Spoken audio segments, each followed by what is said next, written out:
ಆತ್ಮೀಯ ಬಂಧುಗಳೇ, ಶ್ರೀರಾಮಚರಿತ ಮಾನಸ ಸುಂದರಕಾಂಡ, ಇದರಿಂದ ಇವತ್ತು ಚೌಪಾಯಿಗಳು ಮತ್ತು ದೋಹೆಯನ್ನು ತಿಳ್ಕೊಳ್ಳೋಣ. ಕಛು ಮಾರೆಸಿ ಕಛು ಮರ್ದೆಸಿ ಕಛು ಮಿಲೆಯಸಿ ಧರಿ ಧೂರಿ ಕಛು ಪುನಿ ಜಾಯಿ ಪುಕಾರೆ ಪ್ರಭು ಮರ್ಕಟ್ ಬಲ ಭೂರಿ ಸುನಿ ಸುತ್ ಬಧ ಲಂಕೇಸ್ ರಿಸಾನಾ ಪಠೇಯಸಿ ಮೇಘನಾದ ಬಲವಾನ ಮಾರಸಿ ಜನಿ ಸುತ್ ಬಾಂಧೇಸು ತಾಹಿ देखिय कपिहि कहाँ कर आही चला इंद्रजित अतुलित जोधा बंधु निधन सुनी उपजा क्रोधा कपि देखा दारुण भट आवा कटकटाई गर्जा अरु धावा अति विशाल तरु एक उपारा बिरथी किन्ह लंकेश कुमारा रहे महाभट ताके संगा गही गही कपि मर्दई निज अंगा तिन्हि निपाति ताहि सन बाजा भीरे जुगल मानहु गजराजा मुठिका मारी चढ़ा तरु जाई ताहि एक छन मरुछा आई उठी बहोरी कीन हिसी ಬಹುಮಾಯಾ ಜೀತಿ ನ ಜಾಯಿ ಪ್ರಭಂಜನ ಜಾಯ. ಇವು ಚೌಪಾಯಿಗಳು ಮತ್ತೆ ದೋಹೆ. ಈಗ ಇದರ ಅರ್ಥವನ್ನ ತಿಳ್ಕೊಳ್ಳೋದಕ್ಕೆ ಪ್ರಯತ್ನ ಮಾಡೋಣ. ಇಲ್ಲಿ ತುಳಸಿದಾಸರು ಹೇಳ್ತಾರೆ, ಹನುಮಂತನನ್ನ ಕೊಲ್ಲೋದಕ್ಕೋಸ್ಕರ ಅಕ್ಷಯ ಕುಮಾರನನ್ನ ಕಳಿಸ್ತಾನೆ. ಹನುಮಂತ ಏನ್ ಮಾಡ್ತಾನೆ, ಅವನನ್ನೂ ಕೂಡ ಕೊಂದು ಭಯಂಕರವಾಗಿ ಗರ್ಜಿಸ್ತಾನೆ. ಅವನು ರಾವಣನು ಕಳಿಸಿದಂಥ ಯೋಧರಲ್ಲಿ ಕೆಲವರನ್ನ ಕೊಂದು ಹಾಕ್ತಾನೆ, ಕೆಲವರನ್ನ ಹೊಸಕಾಕ್ಬಿಡ್ತಾನೆ, ಇನ್ನೂ ಕೆಲವರನ್ನ ಕುಕ್ಕಿ ಮಣ್ಣು ಮುಕ್ಕಿಸ್ತಾನೆ.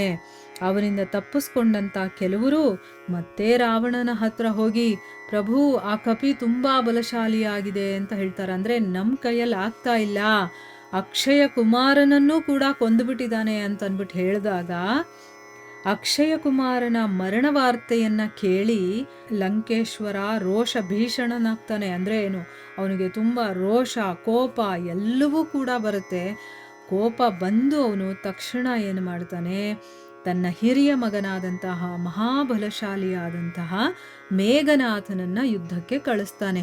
ಅಂದ್ರೆ ಸಾಧಾರಣವಾದಂಥ ಒಂದು ಕಪಿತಾನೆ, ಇವರೇ ಅದನ್ನ ಕೊಂದಾಕ್ಬೋದು ಅಂತ ಅಂದ್ಬಿಟ್ಟು ಕಳಿಸಿರ್ತಾನೆ. ತನ್ನ ಮಗನನ್ನೂ ಕಳಿಸ್ತಾನೆ.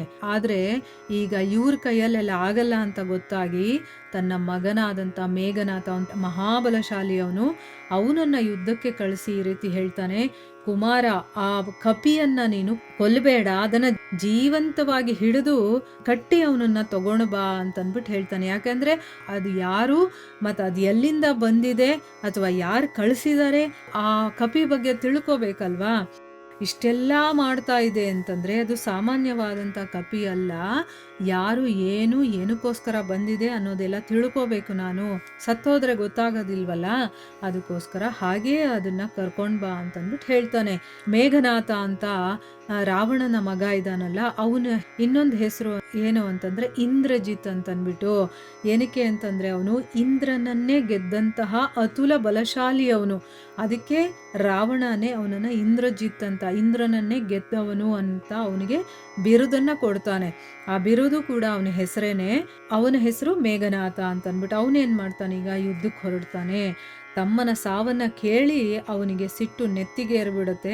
ಹನುಮಂತ ನೋಡ್ತಾನೆ, ಈ ಸಲ ಬಂದಿರುವಂತಹ ಯೋಧ ಭಾರಿ ಭಯಂಕರನಾಗಿದ್ದಾನೆ ಅಂತ ತಿಳ್ಕೊಳ್ತಾನೆ. ಅವನು ಇವನೇನ್ ಸಾಮಾನ್ಯನಾದವನಲ್ಲ ಅನ್ನೋದು ಹನುಮಂತನಿಗೆ ಗೊತ್ತಾಗುತ್ತೆ.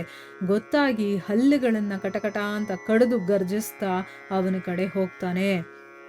ಹೋಗ್ತಾ ಏನ್ ಮಾಡ್ತಾನೆ, ಒಂದು ಹೆಮ್ಮರವನ್ನ ಕಿತ್ಕೊಂಡು ಮೇಘನಾಥನ ಮೇಲೆ ಎಸಿತಾನೆ. ಆಗ ಅವನ ರಥ ಎಲ್ಲ ಮುರಿದು ಪುಡಿಪುಡಿಯಾಗೋಗ್ಬಿಡುತ್ತೆ. ಅವನು ನೆಲಕ್ಕೆ ಉರುಳುತ್ತಾನೆ. ಹನುಮಂತ ಅವನ ಜೊತೆಗೆ ಯುದ್ಧಕ್ಕೆ ಬಂದಿರುವಂಥ ದೊಡ್ಡ ದೊಡ್ಡ ವೀರ ಯೋಧರಿರ್ತಾರಲ್ಲ, ಅಂದರೆ ಮೇಘನಾಥನ ಜೊತೆ ಇನ್ನೂ ಬೇಕಾದಷ್ಟು ಜನ ವೀರ ಯೋಧರರು ಕೂಡ ಬಂದಿರ್ತಾರೆ. ಅವರನ್ನೆಲ್ಲ ಕೈಯಲ್ಲಿ ಹಿಡ್ಕೊಂಡು ಕೆಲವರನ್ನ ತನ್ನ ಶರೀರಕ್ಕೆ ತಿಕ್ಕಿ ಬಿಸಾಕ್ತಾ ಇರ್ತಾನೆ. ಕೆಲವರನ್ನ ಕಾಲಿಂದ ತುಳಿದು, ಕೆಲವರನ್ನ ಕೈಯಿಂದ ಹೊಸದು ಅವರನ್ನೆಲ್ಲ ಸದೆ ಬಡಿತಾ ಇರ್ತಾನೆ. ಅಂದರೆ ಯಾರೂ ಬೇಡ, ಅವನೊಬ್ಬನೇ ಸಾಕು, ಎಲ್ಲರನ್ನೂ ಕೂಡ ಹೊಡೆದಾಕ್ತಾ ಇರ್ತಾನೆ. ಮತ್ತೆ ಮಾರುತಿ ಏನು ಮಾಡ್ತಾನೆ, ಮೇಘನಾಥನ ಹತ್ರಕ್ಕೆ ಹೋಗ್ತಾನೀಗ. ಇಬ್ಬರಿಗೂ ಏನಾಗುತ್ತೆ, ದೊಡ್ಡ ಕಾಳಗನೇ ಶುರುವಾಗುತ್ತೆ. 2 ಸಲಗಗಳು ಕಾಳಗ ಮಾಡಿದ್ರೆ ಹೇಗಿರುತ್ತೋ ಆ ರೀತಿ ಅವರ ಯುದ್ಧ ಭಯಂಕರವಾಗಿತ್ತು. ಹನುಮಂತ ಇಂದ್ರಜಿತನನ್ನ ಒಂದು ಸರಿ ಜೋರಾಗಿ ಗುದ್ದಿ ಮರವನ್ನ ಏರಿ ಕೂತ್ಕೊಳ್ತಾನೆ. ಮೇಘನಾಥನಿಗೇನಾಯ್ತು, ಕ್ಷಣಕಾಲ ಮೂರ್ಛನೆ ಹೊರಟೋಗ್ಬಿಡ್ತಾನ ಅವನು. ಮೂರ್ಛೆಯಿಂದ ಎದ್ದ ಮೇಲೆ ಅವನು ಅನೇಕ ಮಾಯಾಜಾಲಗಳನ್ನ ಬೀಸ್ತಾನೆ. ಆದರೆ ಹನುಮಂತನನ್ನ ಜಯಿಸೋದಕ್ಕೆ ಅವನಿಂದ ಆಗಲಿಲ್ಲ. ಎಷ್ಟೇ ಪ್ರಯತ್ನ ಮಾಡಿದ್ರೂ ಅವನನ್ನ ಗೆಲ್ಲೋದಕ್ಕೆ ಆಗಲಿಲ್ಲ. ಮುಂದೇನಾಗುತ್ತೆ ಅಂತ ನಾವು ಮುಂದಿನ ಭಾಗದಲ್ಲಿ ತಿಳ್ಕೊಳ್ಳೋಣ. ಹರೇ ಕೃಷ್ಣ.